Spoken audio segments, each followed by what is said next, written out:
Dans cette vidéo, on va voir un autre exercice de mise à niveau graphique qui concerne le chapitre guidage en rotation.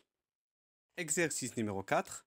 Afin d'améliorer le rendement du réducteur à engrenage, le constructeur propose de remplacer le cossinet B1 et B2 par des roulements AB R1 et R2.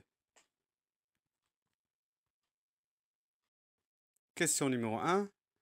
Pour la nouvelle solution du dessin 2, complétez le guidage en rotation de l'arbre 3 par les roulements R1 R2, la liaison encastrement du couvercle 6 avec le corps 5.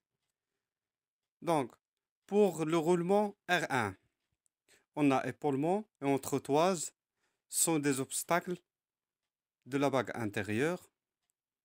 Et on a le corps 5 comme obstacle à gauche de la bague extérieure du roulement R1.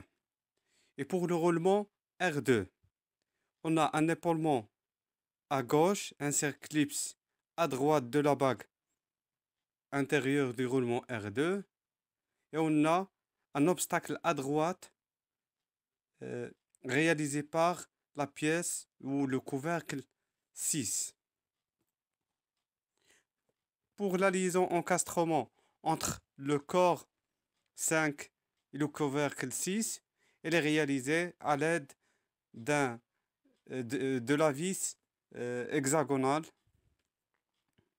Et la liaison encastrement du pignon 2 avec l'arbre 3.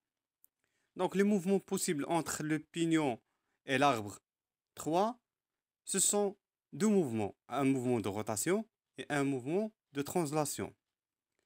Donc, pour supprimer la rotation entre 2 et 3, on a utilisé une clavette parallèle. Et pour la translation, on a l'entretoise à droite et un circlips à gauche pour arrêter la translation. Numéro 2, indiquer les ajustements nécessaires au montage des coussinets B1 et B2 et des roulements R1, R2 sur les deux dessins. Pour le dessin numéro 1, les ajustements nécessaires au montage des coussinets B1 et B2. Donc, pour les coussinets, ils sont montés serrés dans l'alésage et glissants dans l'arbre. Donc, pour le coussinet B1, le diamètre intérieur, c'est diamètre 14 H7 G6. Et pour le diamètre extérieur, diamètre 20 H7 M6.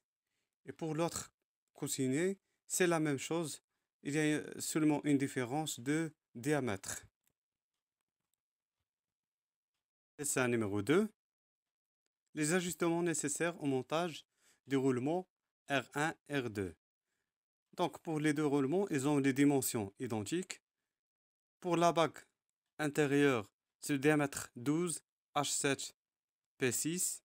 Et pour la bague extérieure, c'est le diamètre 30 H7 G6.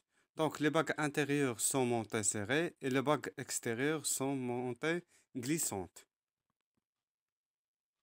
Avant de terminer, on va voir un tableau qui concerne les assemblages typiques. On a les cas possibles d'un ajustement, c'est avec jeu incertain ou avec serrage. Pour l'ajustement qu'on a choisi H7 G6, c'est un ajustement avec jeu. Pour l'ajustement H7 P6, c'est un ajustement avec serrage. Elle est effectuée à l'aide d'une presse. Donc, merci de votre attention.